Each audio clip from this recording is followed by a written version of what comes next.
നമസ്കാരം. എൻ്റെ പേര് ശശാങ്ക്. ഉളവണ്ണ മക്കാത്തിലേക്ക് എല്ലാവർക്കും സ്വാഗതം. ഇന്നിപ്പോൾ ഈ വീഡിയോ ചെയ്യാനുള്ളത് ഇപ്പോൾ സോഷ്യൽ മീഡിയ തുറന്നാലായിക്കോട്ടെ, ഇപ്പോൾ വീണ്ടും നമ്മുടെ പാലക്കാട്ടെ MLA വിവാദ ചാറ്റുകളാണ്.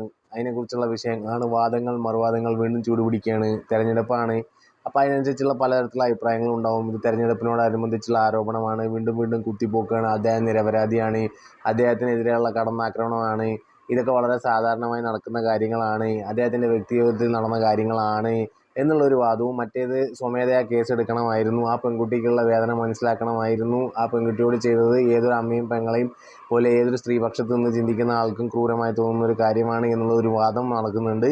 അപ്പോൾ ഇതിൽ എനിക്ക് പറയാനുള്ളത്, അദ്ദേഹത്തിൻ്റെ വ്യക്തിജീവിതത്തിൽ നടന്ന കാര്യമായിരിക്കാം, അദ്ദേഹത്തിന് വ്യക്തിപരമായിട്ടോ അല്ലെങ്കിൽ അദ്ദേഹത്തിൻ്റെ വ്യക്തിജീവിതത്തിലെ ചില ചാപ്റ്ററുകളായിരിക്കാം ഇത്. ഈ ചാപ്റ്ററുകളിലെ ഏറ്റവും വലിയ പ്രശ്നം എന്ന് പറയുന്നത്, അദ്ദേഹത്തിന് ആകെ എനിക്കിതിൽ തോന്നിയൊരു കാര്യം എന്ന് പറയുന്നത്, അത് തികച്ചും വ്യക്തിപരമായിട്ടുള്ള കാര്യമായിരിക്കാം. ആ പെൺകുട്ടി നിയമപരമായിട്ട് അതിനെ നേരിടുമോ ഇല്ലയോ എന്നുള്ളതൊക്കെ വേറെ കാര്യം. പക്ഷേ ഇതൊരു വിവാദമായി നിലനിൽക്കുന്നിടത്തോളം കാലം അതിനെക്കുറിച്ച് അദ്ദേഹത്തിന് ഒരു ക്ലാരിറ്റി വരുത്തേണ്ടത് അത്യാവശ്യമാണ്. അദ്ദേഹത്തിന് തുറന്നു പറയാമായിരുന്നു, ഇങ്ങനൊരു സംഭവം എൻ്റെ വ്യക്തി ജീവിതത്തിൽ ഉണ്ടായിട്ടുണ്ട്, പക്ഷേ അതിനെ ഞങ്ങൾ എന്നോ കഴിഞ്ഞു പോയ ഒരു കാര്യത്തിന് വീണ്ടും കുത്തിപ്പൊക്കി എടുക്കേണ്ട കാര്യമുണ്ടായിരുന്നില്ല, ഇതൊക്കെ സെറ്റിൽ ചെയ്ത് പോയ കാര്യമാണ്, അല്ലെങ്കിൽ അത് സമ്മതിക്കുന്നു, അങ്ങനെ ഒരു തെറ്റ് എൻ്റെ കയ്യിൽ നിന്ന് പറ്റിയിട്ടുണ്ട്, അങ്ങനെ പറഞ്ഞ് ഒഴിവാക്കാമായിരുന്നു. കാരണം ഇതിൽ പ്രശ്നം എവിടെയെന്ന് വെച്ചാൽ, അദ്ദേഹം വാഗ്ദാനം ചെയ്തിട്ടുണ്ട്. അദ്ദേഹം വാഗ്ദാനത്തിൻ്റെ പേരിലാണ് അദ്ദേഹം ആ കുട്ടിയായിട്ട് അടുക്കുന്നത്, അങ്ങനെയാണ് ആ ചാറ്റുകൾ കാണിക്കുന്നത്. അങ്ങനെ ഒരു വാഗ്ദാനം നടത്തിയിട്ട് അതിൽ ആ കുട്ടിക്ക് താല്പര്യം ഉണ്ടായിരുന്നില്ല. പക്ഷേ ആ കുട്ടി ഗർഭം ആയപ്പോൾ പിന്നെ പറയുന്നത്, ആ ഗർഭം നമുക്ക് വേണ്ട, ആദ്യം വേണം കുട്ടി വേണമെന്ന് പറയുന്നു, പിന്നെ നമ്മൾ അതിനുള്ള പ്രയത്നം ചെയ്യുന്നു, പിന്നെ നമ്മൾ പറയുന്നു കുട്ടി വേണ്ട എന്ന് പറയുന്നു.